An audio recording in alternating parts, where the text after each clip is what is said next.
Para está no ar para você que acompanha no canal de São Paulo, através da Vivo TV, canal 18 digital, 26 Vivo Fibra, através do site do canal de São Paulo, canalsp.com.br, ou no meu canal no YouTube, canal do Fred Júnior, se inscreva lá. Vai ser bem-vindo sempre para acompanhar o programa Bola Não Para, toda semana uma entrevista inédita falando de esporte para você. E com reprises aqui no canal de São Paulo. Tem reprise terça, quinta, sexta, sábado e domingo. Seja bem-vindo e também conheça a programação do canal de São Paulo. Eu estou com o Tiaguinho aqui, que vai falar um pouquinho da Várzea de São Paulo. Mais um espaço para a Várzea de São Paulo no programa Bola Não Para. E, coincidentemente, né, uma coisa foi atraindo a outra do Pioner. O Sérgio Pioner esteve aqui o ano passado, em 2019, contou um pouquinho da Várzea, que era o sonho dele ver o Allianz Parque lotado na final da Supercopa Pioner, mas infelizmente com a pandemia não pôde ainda ser realizado, mas tomara em breve ele consiga realizar esse sonho de lotar o Allianz Parque, era o grande sonho do Sérgio Pioner. Depois o Juninho esteve aqui, o técnico também do Pioner, de outras equipes, e aí o Juninho falou, Fred, tem uns caras legais, aqui uns caras são destaques, os caras que jogam bem. E aí, um deles é o Tiaguinho. Tiaguinho, prazer recebê-lo aqui no programa, tudo bem? Prazer é todo meu, Fred. Agradeço a oportunidade, né? É sempre bom ter esses espaços aí para falar do futebol amador. Sérgio Pioner, cara, um paizão, Juninho, nem se fala. É uma satisfação imensa poder fazer parte da família Pioner, ter ganhado títulos com a camisa do Pioner. E quero aproveitar o espaço aqui para poder falar desse futebol que é amador, que é algo tão apaixonante e que muitas pessoas ainda não conhecem a fundo, né, o que é o futebol amador de São Paulo, né? Eu mesmo, confesso, eu sabia pouca coisa. Assim, a gente vai conversando com o Sérgio sobre do futebol feminino de Várzea. Eu trouxe a Maria Amorim, que falou um pouquinho das meninas, mulheres crescendo aí no futebol amador. Eu sabia que tinha mais de 100 equipes, nem sabia disso. Eu achava que não era tão intenso assim, a Várzea da parte feminina, e é tão quanto o dos homens. Então a gente vai aprendendo, conversando com vocês, e é bem legal. E mostra esses espaços. A gente sabe que cada vez mais a gente vai falar de São Paulo, aqui da cidade de São Paulo. Espaço para jogar bola, virou especulação imobiliária, prédios, apartamentos, terrenos, Exato. Vai perdendo. E aí ainda a Várzea tá aí e tá cada vez com mais destaques, com transmissão de televisão, Exato. competições mais organizadas. Tem as TVs locais, né, que são as pessoas que trabalham na comunicação do futebol amador e que dependem do futebol amador. Hoje o futebol ele é uma fonte de renda, né? Ele gera emprego, ele traz recurso para os bairros, ele traz renda para os bairros. Eu costumo dizer assim, que é até uma frase clichê assim no meio, né, que nunca será só um jogo, né? Sim, nunca será só um jogo, né? Não é só futebol, né? Exatamente. Tem muito mais que isso. Exato. E é assim que funciona mesmo, por isso que quando muita gente estava defendendo aí, fica em casa, tal, a gente entende isso, mas a gente sabe que quem trabalha no meio, no esporte, nós jornalistas, pessoas envolvidas na modalidade, estava sofrendo bastante. Sim, exato. Sem jogo, sem nada. Exato. Né? Sofre muito. A Várzea se reuniu, né, para fazer arrecadações de alimentos. O Sérgio Pioner trouxe uma ação social, né, do Pioner, e a gente conseguiu arrecadar em uma semana aí em torno de 10 toneladas de alimentos e alguns recursos em grana também para poder ajudar principalmente as pessoas que estão inseridas no futebol amador e que dependem única e exclusivamente do futebol amador. Então a gente conseguiu ajudar jogador, conseguimos ajudar repórteres, pessoas que trabalham no campo com a comunicação, conseguimos ajudar árbitros, né? Bom, que é uma da grana dos exato, jogos. porque assim quando a gente fala de futebol, a gente fala de jogador e treinador. Sim. E diretor e comissão técnica. Os árbitros são esquecidos, né? Entendeu? Então tem muito árbitro que depende do futebol amador. O índice de desemprego cresceu e a alternativa de muitas pessoas é viver do futebol amador, entendeu? Então, a graninha que vinha do apitar os jogos. Exatamente. Né? Porque é como vocês também, né, Tiaguinho? Você está falando, você é do Pioner, mas assim, tem atleta que joga 4 times, Sim. Se puder, ele joga 2 jogos no sábado, 2 no domingo. Eu fiz muito isso, Fred, no início, né? Eu tive uma passagem muito breve como atleta profissional. Então, a gente vai contar essa caminhada, vamos lá. Tiaguinho, de onde você é? Que bairro que você é de São Paulo? Eu sou nascido e criado na Zona Sul de São Paulo. Eu gosto muito de falar do meu bairro, né? Jardim Novo Santo Amaro. Porque é minha raiz, é minha essência, eu sou dali. Tá. Atualmente eu moro na Zona Leste, no Tatuapé, eu casei e minha esposa é da Zona Leste, mas eu sou raiz ali da Zona Sul. Quando pode, vai pra lá? Sim, sempre que possível. Meu irmão tá lá, minha irmã mora lá ainda, né? Os meus pais já são falecidos, mas eu tenho meus irmãos lá, meus amigos estão lá, então sempre que eu posso, eu tô lá no meu bairro, né? Isso jamais esquecerei. Legal. E aí, sempre com bola, Thiaguinho, desde o começo, moleque? Desde criança. Nós somos em 4 irmãos, né? Tá. 3 homens e uma menina. E entre os homens, eu sou o mais novo. E eu ia com os meus irmãos nos rachas da vida e eles falavam que eu era a criança mais chata do mundo, que eu pegava a bola, agarrava e não queria deixar, atrapalhava o jogo. E eles falavam, você tinha que ser jogador, não tinha outro jeito. Sim. Porque desde criança é essa coisa com a bola, né? E quando começou você começar a jogar jogos mesmo? Eu comecei a jogar futebol assim na rua, né? Tá. Como toda criança que vem de periferia. Sim. E depois, na escola, joguei uma Copa da NAP. Você jogou da NAP? Joguei uma Copa da NAP, Jovem Pan da NAP. E aí eu ganhei a camisa, cara. Muito. Eu ganhei uma camisa de destaque, bom de bola. E no outro dia, tinha um uniforme da escola, mas era liberado, era o Sem a Pantoja. Tá. Lá na Zona Sul mesmo. Sim. E aí no outro dia, era liberado o destaque, ir com a camisa e tinha exceção. Eu vou te dar um exemplo. No Colégio Mato Cabrini, quando teve destaque da Copa Jovem Pan, da NAP, depois mudou de nome, Clube Social, teve vários nomes, né? Vários patrocínios. Da NAP ficou mais tradição, ficou mais tempo. Pô, tinha faixa no colégio, parabéns. Sim, exatamente. E ali, nesse campeonato, eu lembro que eu era a categoria 8-4, né? E eu era 8-5. No salão jogava em posição, Thiaguinho? Eu sempre joguei mais na frente, né? Ali no salão eu jogava de ala. Né? De ala. E aí eu me destaquei ali nessa partida, ganhei a camisa e aquilo ali já era apaixonado pelo futebol. Sim. E aquela conquista ali individual me motivou ainda mais. E aí eu comecei a jogar... Você pensou assim, se eu for destaque aqui, eu posso ser destaque. Exatamente. E aí eu fui jogar campo. Tinha um time de campo no meu bairro, eu entregava pizza, né? E aí esse cara que eu entregava pizza com ele jogava nesse time do meu 14, bairro. 15 anos? 17, já 16 para 17 anos. Tá. E aí, ele jogava nesse time de domingo. Desculpa, eu vou te cortando só pra gente entender. Tá entregava pizza a pé? Como que Não, é? de moto. De moto. Entregava pizza de moto. Então eu trabalhava na garupa de um amigo, porque naquela época... Final dos anos 90 ali, não tinha essa caixa das costas. Então era aquela caixa lateral. É mesmo, então, todo motoqueiro tinha um garupa. Sim. Então eu fui garupa de pizzaria. Então segurava aqui, chegava no corredor, tinha que virar aqui para passar no meio dos carros. Tinha todos os macetes. E aí ele jogava no time do bairro. Tinha um time no bairro, era União Novo Santo Amaro. Tá. E aí ele falou, fiquei sabendo que você bate uma bola e tal. Eu falei, eu jogo, mas nunca joguei campo. Ele falou, não, amanhã você vai lá comigo. Isso no sábado à noite e no domingo de manhã eu jogo.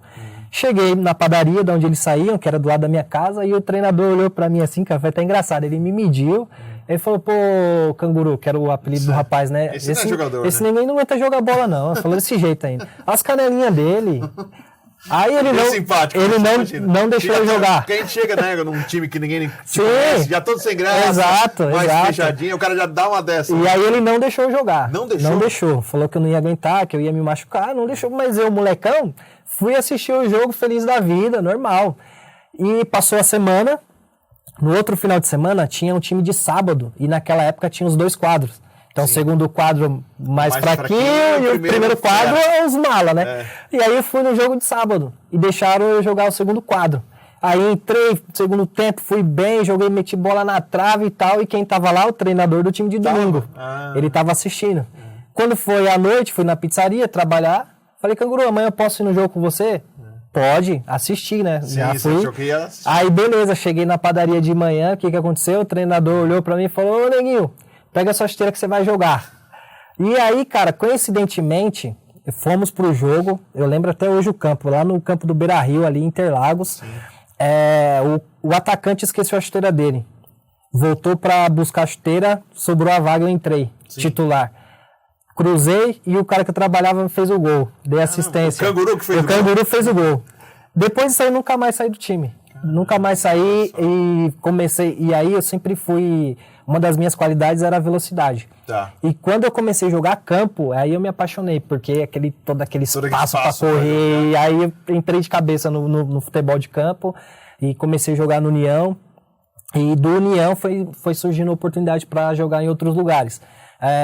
Eu comecei a jogar com a rapaziada não sei se pode falar nome aqui Pode de clube falar, e tal, pode falar. do Banespa. Sim. Eles tinham um time de veterano que eles jogavam de sábado de manhã. Tá. Só que todo sábado tinha time que eles iam enfrentar e tinha moleque mais novo do outro lado. Tá. E aí eles começaram a me levar. Falava, Pô, vamos levar o Thiago, exato, novinho, porque todo time que a gente enfrenta tem um cara mais novo, vamos ter um nosso. Claro. Aí já deixaram claro pra mim, ó, Thiago, quando tiver cara mais novo, você joga. Quando não tiver... Você vai... E pra mim, tá no meio dos caras era gratificante, eu tava de boa. Então, o dia que eu não jogava, eu tava feliz do mesmo jeito. Só que nos jogos que eu entrava, cara, pô, como era veterano, e aí, às vezes o cara queria fazer linha de impedimento, eu fazia 3, 4 gols por jogo, assim, e aí eu fui chamando a atenção das pessoas, né? E você jogava na frente? Jogava na frente, no começo da carreira eu jogava na frente. Tá. E aí, através desse time do Banespa, eu conheci um empresário. Na época, ele foi me ver jogar ali naquele campo da Marginal Tietê, que acho que era um parque ecológico da Sabesp. Agora tá fechado, eu passo na frente lá, o Matagal tomou conta. E aí eu fui nesse jogo, ele foi ver esse empresário, eu fiz 3 gols, aí ele me chamou, a gente já fez contrato, reconheci firma no cartório, eu muito novo na época. E aí ele me levou pra Jalesense. Jalesense. Lá em Jales. Primeira viagem minha, tinha acabado de completar 18 anos. E sua família tranquila? E minha mãe, assim, minha mãe me criou sozinha, né? Criou os 4 filhos sozinha, não tive a presença do pai. E eu morava num barraco de madeira, então tinha uma vida muito difícil, assim, por isso que eu trabalho desde criança, sempre trabalhei. Sim. E aí quando eu fui pra Jales, eu saí de casa assim, vou ficar rico. Vou ficar rico, vou voltar jogador e ponto, já era. Achei que já era. Já? Cara, cheguei lá em Jales, treinei a semana inteira, só que aí eu me vi que eu era júnior. Não ia ter salário, não ia ter nada. Aí eu peguei, fui no orelhão, liguei pro telefone lá do bairro, né? Naquela época era os orelhão, liguei no orelhão, pedi pra chamar minha mãe. Minha mãe atendeu, eu falei, mãe, eu vou embora. E minha mãe falou assim, não, meu filho, vai viver sua vida, vai viver seu sonho. Eu falei, não, mãe, eu não vou ter salário. Aí eu tô trabalhando, eu ajudo a senhora, tal, entrego pizza, eu ganho meu dinheiro, eu ajudo dentro de casa. Aí ela falou assim, não, meu filho, vai viver sua vida, não liga pra mãe. E aí eu desliguei, cara, comecei a chorar. Caramba. E eu falei pra mim mesmo, falei, não, se for pra passar fome, vamos passar fome todo mundo junto. Porque teve dias mesmo assim, Fred, de acordar de manhã e não ter o pão, cara. Ter que ir no vizinho pedir pão, ter que ir no vizinho pegar folha de cidreira pra fazer chá, porque não tinha café. Sabe, situação bem precária mesmo. E aí, cara, eu fui embora. Fui pra rodoviária, o gerente do clube foi lá atrás de mim, não faz isso e tal, porque o empresário tinha uma certa moral lá com eles. Eu, não, cara, vou embora, não dá, fui embora. Nesse ano, foi o ano que a Jalesense foi campeã da Bezinha, na época. E às vezes eu me pergunto assim, cara, se eu tivesse ficado lá, talvez poderia ter sido algo diferente. Só que eu voltei e um mês e meio depois minha mãe faleceu. Então tinha algo por trás que era pra eu voltar, você entendeu? Tinha que estar perto, né? Exato. E aí, cara, dali em diante eu voltei a trabalhar, né? Porque... Aí você meio que deu uma decepcionada. Exato, porque assim, tudo que eu colocava energia pra fazer era voltado pra minha mãe. Sim. Porque minha mãe... tinha essa motivação. Exato, minha mãe passou várias dificuldades na vida e tudo que eu queria fazer era pra ela. E quando ela faleceu, foi um baque, foi um choque. E eu lembro que eu tava treinando lá no campo da Eletropaulo, ali na Robert Kennedy, com o irmão do... O treinador era irmão do Miller. Me fugiu o nome dele. Não é o Cocado que jogou no Vasco. Não, ele era... um outro que jogou... Ele jogou até parecido com ele. Ele parece muito comigo. E ele era treinador era treinador desse clube. Ele estava montando um time para jogar a Copa São Paulo na época. E aí, como era próximo da minha casa, eu fui treinar lá através desse empresário também. E foi dentro de campo que eu recebi a notícia, cara. Que eu tava treinando... Veio um colega, que não era meu amigo, veio um colega correndo dentro do campo me chamando, e na hora, minha mãe estava internada, na hora eu falei, pode falar. Ele falou, não, você precisa ir pra cá. Eu falei, pode falar, cara, eu já sei. Aí ele falou, sua mãe faleceu. Aí na hora, assim, eu fiquei em choque, peguei a bicicleta dele, subi na bicicleta dele e fui pra casa. Aí mais ou menos uns 4, 5 quilômetros, assim, de bike, sem ver nada na minha frente, não sei como eu cheguei.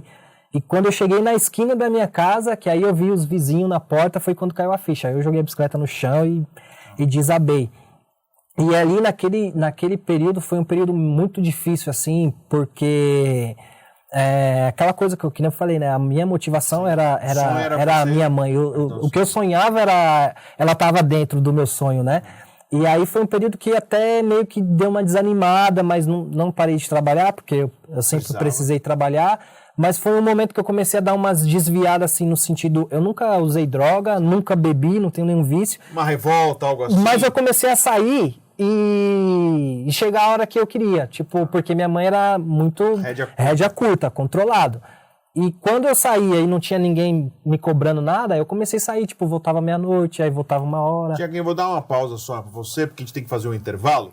Mas a gente já volta no segundo bloco, o Tiaguinho vai continuar contando a história aqui, das suas saídas, e para falar mais da carreira dele. A gente veio aqui também para poder falar do Tiaguinho, jogador, e da música. A gente vai falar sobre isso. Já aqui no A Bola Não Para.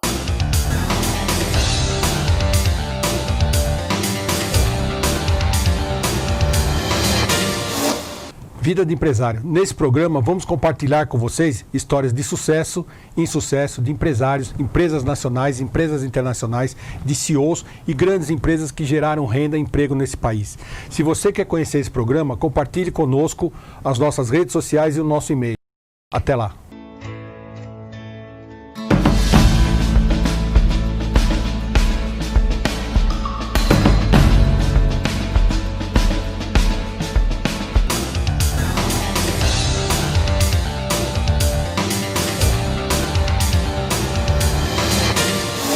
Estamos de volta, a bola não para você aqui no canal de São Paulo, que assiste através da Vivo TV, seja bem-vindo.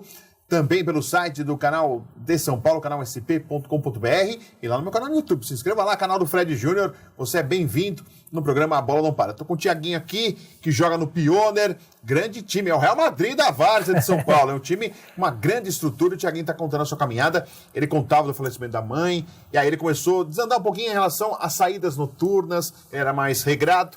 E aí, foi pra noite, Thiago? E aí fui pra noite, cara. Comecei a sair, voltava 1 hora, voltava 2. Quando eu fui ver, tava dormindo fora de casa. E aí chegou um ponto que minha avó me chamou a atenção, né? E eu falei, caí em si e falei, pô, verdade, né? Eu tava colocando todas as minhas energias e os meus sonhos voltados pra minha mãe, agora eu vou fazer pela minha avó. Sim. E aí eu lembro que eu tenho muita fé em Deus, eu lembro que eu tava na minha cama e eu pedi pra Deus, falei, ó, Senhor, não leva a minha avó antes de eu poder proporcionar para ela um conforto que eu não pude fazer pela minha mãe. E aí, cara, canalizei minhas energias nisso e aí retomei minha vida no eixo, sempre trabalhando ali. E eu lembro que em 2007 eu estava trabalhando na atual empresa que eu trabalho hoje, só que como promotor terceiro. E surgiu uma oportunidade de ir para Minas fazer um teste. No Minas Esporte Clube. Minas Esporte Clube, lá na cidade vôlei? De Boa Esperança. Não, esse daí é de... Se eu não me engano, ele é de outra cidade lá. E aí fiquei 1 semana lá em avaliação, passei, aí vim embora, pedi as contas do trabalho, voltei pra lá, me profissionalizei, joguei o módulo 2 lá do Campeonato Mineiro. Em que posição? No ataque. No ataque. Porém, não tive salário, fiquei mais ou menos uns 5, 6 meses lá sem receber nada. Nada. Se alimentar? Não, o clube dava alimentação, proporcionava uma moradia muito simples, alimentação bem simples, mas não faltava. Se você quisesse ir pra rua fazer alguma coisa, um passeio... Não, aí não tinha nada. Era aquela coisa, né, do sonho, né? É aquela coisa assim que quem joga futebol sabe. Quem não é visto não é lembrado. Sim. Então, o jogador ele tem que estar em atividade. Em algum lugar ele tem que estar. E eu fiquei ali muito nessa motivação. Alguém vai me ver, vai me ver. Sim. E aí terminou o contrato, vim embora. Como eu não podia ficar parado, fui trabalhar, arrumei emprego, fui trabalhar. Aí eu lembro que eu entrei na Unisa, que era a Universidade de Santa Amaro, como office boy, eu tinha direito a 100% de bolsa. Aí com 3, 4 meses de emprego, surgiu uma oportunidade de ir para o Paraguai. Já é início de 2008. Para jogar? Para jogar futebol. Era o time na época, era o time do Arce. Foi o primeiro time que ele treinou como treinador lá, que era o Rubio Nu. Sim. Segunda divisão do Campeonato Paraguai. E aí lá vou eu. Pedi as contas, você é doido, faculdade. Eu falei, faculdade eu posso fazer com 100 anos. Sim. Futebol, se eu não aproveitar agora, e fui embora. Cheguei no Paraguai uma quarta-feira, mais ou menos 5 horas da tarde, eu fui de busão, de ônibus, 24 horas de estrada. Cheguei lá em torno de umas 5 horas da tarde em Assunção. O rapaz recebeu a gente na rodoviária, levou até um hotel. O combinado era um apartamento com toda a estrutura e a gente mesmo ia ter que fazer nossa alimentação e tal, porém ia ter a moradia garantida. Cara, quando ele deixou a gente no hotel, na hora eu falei, tem coisa errada. Aí outro menino mais novo, 18 anos na época, já tava com 21, e ele, não, cara, legal, time grande e tal. Aqui. Só que o hotel era um hotel só pra dormir, não tinha alimentação, não tinha nada. Cara, 5 horas da tarde, esse cara falou assim, ó, 9 horas eu volto aqui pra gente jantar. Esse cara foi embora. Sabe quando que eu vi ele de novo? Nunca mais. O cara sumiu. Aí quando foi à noite, mesmo assim que deu 9 horas que ele não apareceu, peguei o menino e falei, quanto que você tem? Ele falou, tenho R$50. E eu tinha 30. Juntamos, deu R$80. Falei, dá aqui o dinheiro. Eu era mais velho, né? Fomos no mercado, trocamos pela moeda local, que era o Guaranis. Na época deu uns 180 mil Guaranis, que o real valia 2. E a gente ficou ali, cara, uma semana. Como eu já tinha passado uns perrengues na vida, então eu comprei pão e refrigerante. Eu falei, vamos... Exato, porque o pão vai inchar e o refrigerante também, a gente não vai passar fome. Sim. Cara, a gente ficou uma semana comendo pão e refrigerante no café da manhã, pão e refrigerante no almoço, pão e refrigerante na janta. E aí eu falei assim, cara, tô aqui agora. Eu não vou ligar pra minha família. E você não teve contato com o clube em nenhum momento? Nada. Você porque tava abandonado. Não sabia pra onde ir, assim, exato. Onde ficava o clube, nada. Eu sou muito orgulhoso e eu sou muito teimoso. Tá. Eu falei, cara, eu não vou ligar pra casa pra falar que eu tô passando essa situação. Porque primeiro que eu vou assustar eles, minha avó de idade, e segundo que eles não vão ter também como me ajudar. Aí o que eu fiz? Comecei a treinar em volta do hotel, comecei a correr na rua. Eu falei, alguém vai me ver, de novo naquela ambição, alguém vai me ver. Comecei a correr em volta da rua, aí depois arrumei um campinho lá, comecei a fazer uns treinos com pedra e tal. E um dia o cara me viu.